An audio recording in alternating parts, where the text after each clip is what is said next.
এই মুহূৰ্তত জনাইছোঁ আজি সন্ধিয়াৰ প্ৰথমটো ব্ৰেকিং নিউজ। চাউল দাইল পিঁয়াজৰ পৰা আৰম্ভ কৰি শাক পাচলিলৈকে বাঢ়িছে দাম আৰু ভয়ংকৰ মূল্যবৃদ্ধিত এইবাৰ জনতাৰ হাহাকাৰ। এই মুহূৰ্তৰ খবৰ জনাইছোঁ এতিয়া ব্ৰেকিং নিউজ।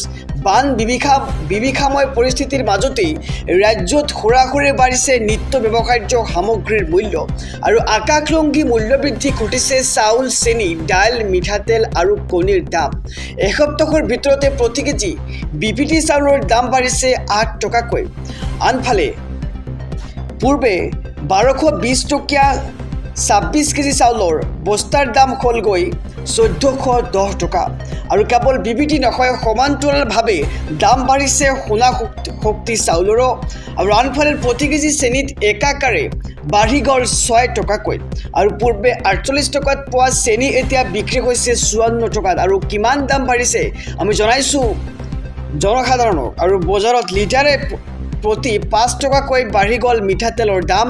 আৰু আমি জনাইছোঁ যে এইবাৰ কি কি সামগ্ৰীৰ মূল্যবৃদ্ধি হৈছে ৰাজ্যত আৰু বান বিভীষিকাময় পৰিস্থিতিৰ মাজতেই ৰাজ্যত খোৰাখুৰে বৃদ্ধি পাইছে নিত্য ব্যৱহাৰ্য সামগ্ৰীৰ মূল্য আৰু আকাশলংঘী মূল্যবৃদ্ধি ঘটিছে চাউল, চেনি, দাইল, মিঠাতেল আৰু কণীৰ। আৰু এসপ্তাহৰ ভিতৰতে প্ৰতি কেজি বিপিটি চাউলৰ দাম বাঢ়িল 8 টকাকৈ। আনফালে পূৰ্বে 1220 টকীয়া 26 কেজি চাউলৰ বস্তাৰ দাম হ'লগৈ 1410 টকা আৰু কেৱল বিপিটি নহয়, সমান্তৰালভাৱে দাম বাঢ়িছে সোণা শক্তি চাউলৰো। আনফালে প্ৰতি কেজি চেনিত একেকোবে বাঢ়ি গ'ল 6 টকাকৈ আৰু পূৰ্বে 48 টকাত পোৱা চেনি এতিয়া বিক্ৰী হৈছে 54 টকাত। সমগ্ৰ ৰাজ্যবাসীক জনাইছোঁ সন্ধিয়াৰ আৰু এটি ব্ৰেকিং নিউজ ডাঙৰ খবৰ। নাগৰিকত্বক লৈ সিদ্ধান্ত ল'ব নোৱাৰে নিৰ্বাচন আয়োগে আৰু SIRৰ বিবাদক লৈ এবাৰ ডাঙৰ মন্তব্য কৰিছে উচ্চতম ন্যায়ালয়ে। এই মুহূৰ্তৰ খবৰ জনাইছোঁ এটি ব্ৰেকিং নিউজ। নাগৰিকত্বক লৈ সিদ্ধান্ত ল'ব লোৱাৰ অধিকাৰ নাই নিৰ্বাচন আয়োগৰ আৰু ভোটাৰ তালিকাত নাম নথকা মানে নাগৰিকত্ব হেৰুওৱা নুবুজায়। আৰু পশ্চিমবংগৰ SIRৰ বিবাদক লৈ ডাঙৰ মন্তব্য কৰিছে উচ্চতম ন্যায়ালয়ে আৰু ভোটাৰ তালিকা পৰীক্ষা আৰু নিৰীক্ষণ কৰাটোৱে আয়োগৰ কাম আৰু নিৰ্বাচন আয়োগে নাগৰিকত্ব নিৰ্ধাৰণ কৰাৰ কৰ্তৃত্ব নাই আৰু ন্যায়াধিকৰণে কোনো ব্যক্তিৰ নাম SIRত অন্তৰ্ভুক্ত যদি নকৰে তেন্তে নিৰ্বাচন আয়োগে বিষয়টো সংশ্লিষ্ট মন্ত্ৰালয়লৈ প্ৰেৰণ কৰিব লাগিব। আৰু মুখ্য ন্যায়াধীশ সূৰ্যকান্ত, ন্যায়াধীশ জয়মাল্য, ন্যায়াধীশ ভি মোহনাৰ বিচাৰপীঠৰ এই ডাঙৰ মন্তব্য। আৰু নাগৰিকত্বক লৈ সিদ্ধান্ত লোৱাৰ অধিকাৰ নাই নিৰ্বাচন আয়োগৰ। আৰু এইবাৰ এনে ৰায় প্ৰদান কৰিছে উচ্চতম ন্যায়ালয়ৰ ফালৰ পৰা। আমি আকৌ জনাইছোঁ খবৰটো যে নাগৰিকত্বক লৈ সিদ্ধান্ত লোৱাৰ অধিকাৰ নাই নিৰ্বাচন আয়োগে আৰু ভোটাৰ তালিকাত নাম নথকা মানে নাগৰিকত্ব হেৰুওৱা নুবুজায়। আৰু পশ্চিমবংগৰ SIRৰ বিবাদক লৈ ডাঙৰ মন্তব্য কৰিছে উচ্চতম ন্যায়ালয়ে আৰু ভোটাৰ তালিকা পৰীক্ষা আৰু নিৰীক্ষণ কৰাটোহে নিৰ্বাচন আয়োগৰ কাম আৰু নিৰ্বাচন আয়োগে নাগৰিকত্ব নিৰ্ধাৰণ কৰাৰ কৰ্তৃত্ব নাই। সমগ্ৰ ৰাজ্যবাসীক জনাইছোঁ সন্ধিয়াৰ আৰু এটি ব্ৰেকিং নিউজ ডাঙৰ খবৰ। এইবাৰ অনিৰ্দিষ্টকাললৈ অনাখনত বহাৰ ঘোষণা কৰিছে CJPৰ প্ৰতিষ্ঠাপক অভিজিৎ দীপকে। এই মুহূৰ্তত সবিস্তাৰে খবৰ লৈ আহিছোঁ সমগ্ৰ ৰাজ্যবাসীৰ বাবে। এইবাৰ অনশন ধৰ্মঘট ঘোষণা কৰিলে অভিজিৎ দীপকে আৰু অনিৰ্দিষ্টকাললৈ অন্ন ত্যাগ কৰি অনশনত বহাৰ ঘোষণা কৰিছে অভিজিৎ দীপকে। আৰু আজিৰ পৰা মই মোৰ অনশন ঘোষণা কৰিলোঁ বুলি এক প্ৰকাৰ সামাজিক মাধ্যমত ডাঙৰ মন্তব্য কৰিছে CJPৰ প্ৰতিষ্ঠাপক অভিজিৎ দীপকে। আৰু সোনাম ৱাংচুকক উঠাই নিয়াৰ প্ৰতিশোধ লোৱা হ'ব আৰু সোনাম ৱাংচুকক বলপূৰ্বকভাৱে লৈ যোৱাটো দিল্লী আৰক্ষীৰ জীৱনৰ আটাইতকৈ ডাঙৰ ভুল বুলি কৈছে CJPৰ প্ৰতিষ্ঠাপক অভিজিৎ দীপকে। আৰু দিল্লী আৰক্ষীক চেলেঞ্জ কৰি অনশন ঘোষণা অভিজিৎ দীপকেৰ। আৰু এনেদৰে গণতান্ত্ৰিক দেশত একনায়কত্ববাদ চলিবলৈ দিয়া নহ'ব। আৰু সোনম ৱাংচুকক আৰক্ষীয়ে উঠাই নিয়াৰ পাছতে এইবাৰ একশ্যন CJPৰ আৰু এইবাৰ অনশন ধৰ্মঘট ঘোষণা কৰিছে CJPৰ প্ৰতিষ্ঠাপক অভিজিৎ দীপকে আৰু অনিৰ্দিষ্টকাললৈ অন্ন ত্যাগ কৰি অনশনত বহাৰ ঘোষণা কৰিছে অভিজিৎ দীপকে। আৰু আজিৰে পৰা মই মোৰ অনশন ঘোষণা কৰিলোঁ বুলি এক প্ৰকাৰ মন্তব্য কৰিছে সামাজিক মাধ্যমৰ সন্মুখত। সমগ্ৰ ৰাজ্যবাসীক জনাইছোঁ সন্ধিয়াৰ আৰু এটি ব্ৰেকিং নিউজ ডাঙৰ খবৰ। অহা ৩ আগষ্টৰ পৰা কোনে কোনে লাভ কৰিব অৰুণোদয় আঁচনিৰ ১২৫০ টকা। এই মুহূৰ্তৰ খবৰ জনাইছোঁ সবিস্তাৰে। বন্ধ হৈ থকা অৰুণোদয়ৰ প্ৰথম কিস্তিক লৈ ডাঙৰ ঘোষণা কৰিছে ৰাজ্যৰ মুখ্যমন্ত্ৰী ডক্টৰ হিমন্ত বিশ্ব শৰ্মাই। ৩ আগষ্টৰ পৰা পোনে পোনে সোমাব অৰুণোদয় আঁচনিৰ ধন আৰু ১২৫০ টকা লাভ কৰিব অৰুণোদয়ৰ প্ৰতিগৰাকী হিতাধিকাৰীয়ে আৰু নতুন চৰকাৰৰ প্ৰথম কিস্তিৰ ধন লাভ কৰিব ৪০ লাখ মহিলাই। আৰু মুখ্যমন্ত্ৰী হিমন্ত বিশ্ব শৰ্মাই দিলে এই সুখবৰ। আৰু আগষ্ট মাহৰ পৰা পুনৰ আৰম্ভ হ'ব ৰেচনৰ সামগ্ৰী বিতৰণ প্ৰক্ৰিয়াও আৰু লাভ কৰিব দাইল, চাউল, চেনি আৰু নিমখ সহ লাভ কৰিব, শীঘ্ৰেই লাভ কৰিব মিঠাতেল। আৰু ৬ আৰু ৭ আগষ্টত নিযুত মইনা আৰু নিযুত বাবু আঁচনিৰ প্ৰপত্ৰ প্ৰদান আৰম্ভ হ'ব আৰু ছেপ্টেম্বৰৰ পৰা ৰাজ্যত আৰম্ভ হ'ব জীৱন প্ৰেৰণা আঁচনিও। আৰু বন্ধ হৈ থকা অৰুণোদয়ৰ প্ৰথম কিস্তিক লৈ ডাঙৰ ঘোষণা কৰিছে ৰাজ্যৰ মুখ্যমন্ত্ৰী ডক্টৰ হিমন্ত বিশ্ব শৰ্মাই। আৰু ৩ আগষ্টৰ পৰা পোনে পোনে সোমাব অৰুণোদয় আঁচনিৰ ১২৫০ টকা ৰাজ্যৰ ৪০ লাখ মহিলাৰ একাউণ্টত। আৰু ১২৫০ টকা লাভ কৰিব অৰুণোদয়ৰ প্ৰতিগৰাকী হিতাধিকাৰী আৰু নতুন চৰকাৰৰ প্ৰথম কিস্তিৰ ধন লাভ কৰিব ৪০ লাখ মহিলাই। আৰু মুখ্যমন্ত্ৰী ডক্টৰ হিমন্ত বিশ্ব শৰ্মাই ঘোষণা কৰি দিলে এই সুখবৰ। জনাইছোঁ আৰু এটি ব্ৰেকিং নিউজ ডাঙৰ খবৰ। অসামৰিক পোছাকত আহি আৰক্ষীয়ে লৈ গ'ল ৱাংচুকক আৰু দিল্লীৰ যন্তৰ মন্ত্ৰত হুলস্থুলীয়া পৰিস্থিতি। এই মুহূৰ্তৰ খবৰ জনাইছোঁ সবিস্তাৰে। অসামৰিক পোছাকত আহি অনশনস্থলীৰ পৰা আৰক্ষীয়ে লৈ গ'ল সোণম ৱাংচুকক আৰু দিল্লীৰ যন্তৰ মন্ত্ৰত হুলস্থুলীয়া পৰিস্থিতি। বলপূৰ্বক অনশনস্থলীৰ পৰা ৱাংচুকক লৈ যোৱাৰ অভিযোগ আৰু উচ্চ ন্যায়ালয়ৰ নিৰ্দেশনাৰ পাছতে তৎপৰ হৈ পৰিছে দিল্লী আৰক্ষী।